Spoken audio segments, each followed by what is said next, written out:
Kembali lagi di Saat Teduh bersama saya Francisca Rati dan tentunya Bapak Alex Nanlohi. Dan tema kita hari ini adalah bahagianya merasa diampuni dan dibimbing Allah. Nah, Pak Alex, seperti pertanyaan tadi saya sebelumnya, benar nggak sih Tuhan itu memberikan kita pengampunan yang cuma-cuma atau tetap ada konsep seperti apa yang dilakukan manusia, ada hukumannya juga? Iya, setiap dosa pasti punya hukuman. Dan hukuman itu di dalam anugerah Tuhan itulah yang telah ditanggung oleh Tuhan Yesus. Tapi bukan berarti juga dalam hidup sehari-hari kita akan bebas dari konsekuensi dosa.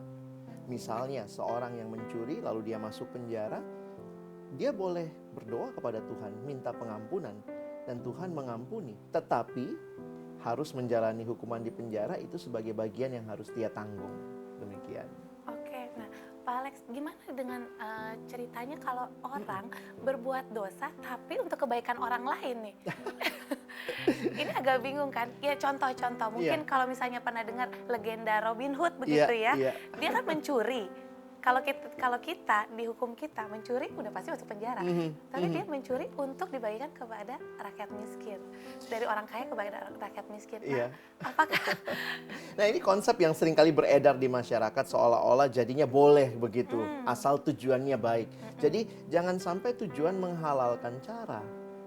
Ketika kita berbicara bahwa kita harus berbuat baik, kita harus menolong orang lain, maka lakukanlah juga dengan cara yang baik, bukan dengan cara yang mencuri lagi.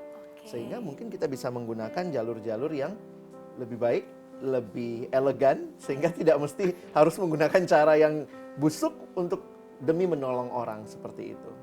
Jadi konsepnya tetap tetap. kita harus sesuai dengan jalan Tuhan. Jalan Tuhan, gitu. demikian. Oke, nah gimana kita bisa untuk diampuni itu? Kan kita merasa, oh ternyata Tuhan mengampuni saya ya. Iya. Jadi kalau saya melakukan ini, toh nanti Tuhan mengampuni Ampuni saya lagi.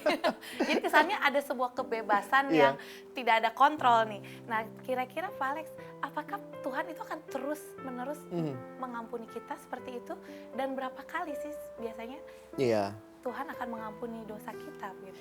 Saya coba angkat dari konsep perjanjian lama dulu untuk kita memahami tentang pengampunan ini. Di dalam perjanjian lama, umat Israel mempersembahkan kurban setiap kali mereka datang kepada Tuhan jika ada pergumulan dalam dosa, ada kurban penebus salah, ada kurban pendamaian, dan seterusnya. Lalu di dalam perjanjian baru, kurban itu dinyatakan dalam Kristus.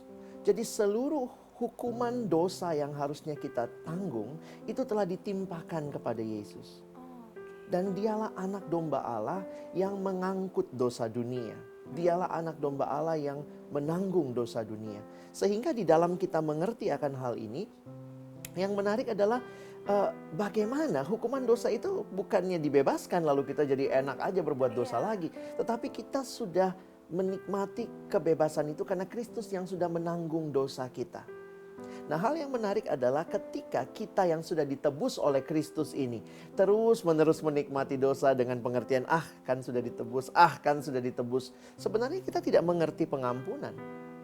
Karena kalau kita mengerti pengampunan, maka respon orang yang diampuni adalah dia mau untuk hidup baik, hidup benar. Apalagi kalau dia mengerti dan memahami bahwa hukuman atas dosanya sudah ditanggung oleh Kristus. Dan inilah yang seringkali mungkin kita dengar ungkapannya, jangan menyalibkan Yesus untuk kedua kalinya.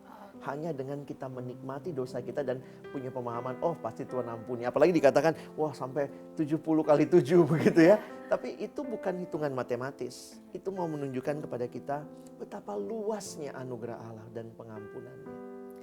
Biasanya yang selalu dijadikan salah kaprah begitu. Jadi kayaknya nggak apa-apa ya bikin dosa lagi kan bisa diampuni lagi begitu ya.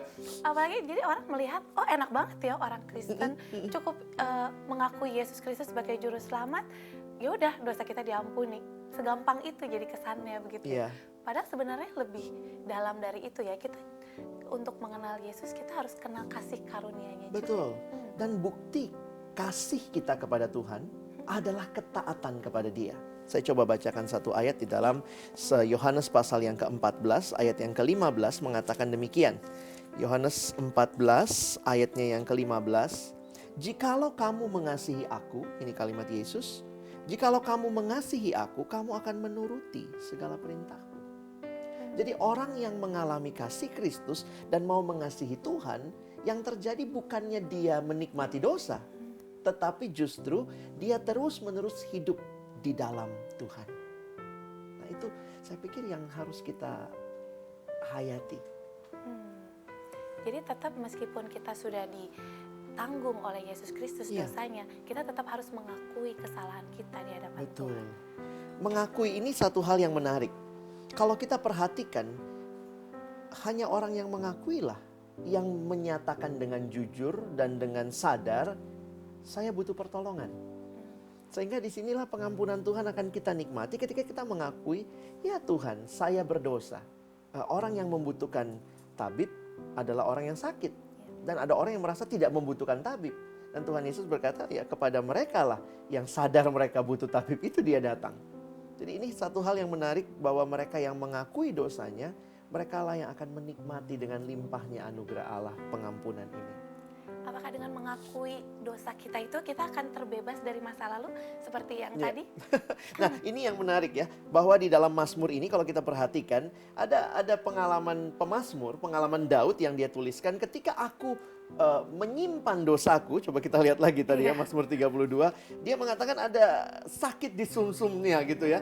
Nah kalimatnya begini, sebab selama aku berdiam diri, tulang-tulangku menjadi lesu, karena aku mengeluh sepanjang hari. Ayat 4, sebab siang malam tanganku menekan aku dengan berat, sumsumku menjadi kering seperti oleh teriknya musim panas. Ini gambaran ketika dia tidak mau mengakui dosanya. Yang terlihat adalah dia mengalami tekanan yang dalam.